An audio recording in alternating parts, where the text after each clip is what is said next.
Russia's satellite destruction has put the ISS at great danger. ESA official reveals to us. This is what happened a few days ago. And Russia's destruction of one of its own satellites generated a cloud of debris. It's said to be over 1,500 pieces. This was near the International Space Station, the ISS, and of course with the crew of 7 serving there right now. For Didier Schmidt, senior figure at the European Space Agency ESA, Russia's action increased the risk of collision in space.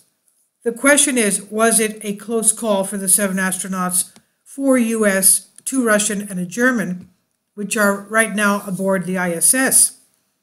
The answer is, it's difficult to say within hindsight, but what we know is that from now on, according to our sources, the risk of collision could be 5 times greater in the weeks and months ahead.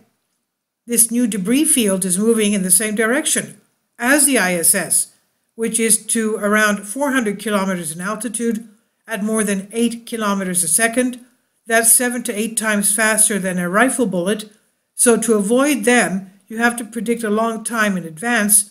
You can raise to or lower the ISS a little bit. Now, and on November 11, when this happened, they went away out further into space to forego collision with one of the debris. Now, but to do that, they said you need a precise cartography of the objects in question, which is not the case because it's all new. We're a bit blind. It's much too soon to decide whether or not to readjust the station's orbit. That could make things even worse. The US radars are in the process of doing the calculations right now, trying to find out where they are, where they'll be heading. The question, in the meantime, what can the astronauts do? Are they scared? Answer, yes.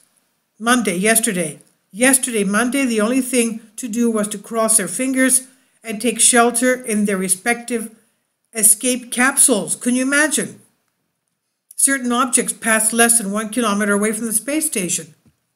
Once the station had made one circuit of Earth and the cloud had passed, they were able to move back into the body of the space station. Because of the different alignment of the Earth, the ISS should not pass through the same zone as the debris in the immediate future. Kindly support my Patreon account. The daily posts are 5 videos daily, and they are totally different from what I have on my YouTube channel. Thank you so much for your support and that you find all my content so interesting. You'll find the Patreon account details in the description box. But obviously the astronauts were scared. They're in a box where the least hole is potentially explosive and they have no control. It's as if someone told you at home that there was a potential risk of a break-in or a fire. What would you be able to do? Question, does the debris continue to constitute a growing threat? And how do you shelter from it?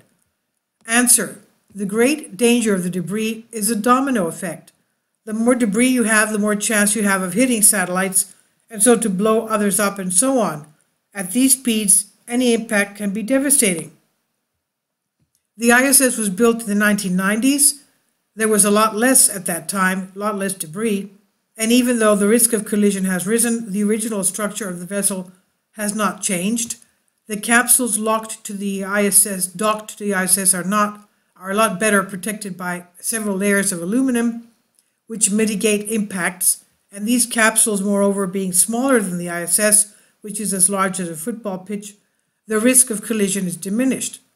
In the event of impact with the ISS, it's necessarily the catastrophic scenario of the film Gravity. The station is equipped with pressure sensors. If an impact causes a hole in one place, you can isolate one of the modules of the station by closing the airlock, and you then can repair the leaks, as the Russians did on their Mir space station. But if the debris hits a fuel tank, then it's serious and it can blow up. But that would really be the height of bad luck. You have to remember that for an astronaut, the main risk is takeoff and coming back to Earth. Once you're in orbit, the risk factor is reduced. That said, you must not add risk to risk. By attacking the problem for the design stage of satellites and eliminating existing dangers, this is what ESA does, whose new satellites have a deorbiting system and a space cleanup program. Clean Space, a sort of garbage satellite. Unfortunately, there is no regulation at the international level. This is by Associate Agence France Press on phys.org. By Juliette Colin. Please leave your comments. Thank you for your support.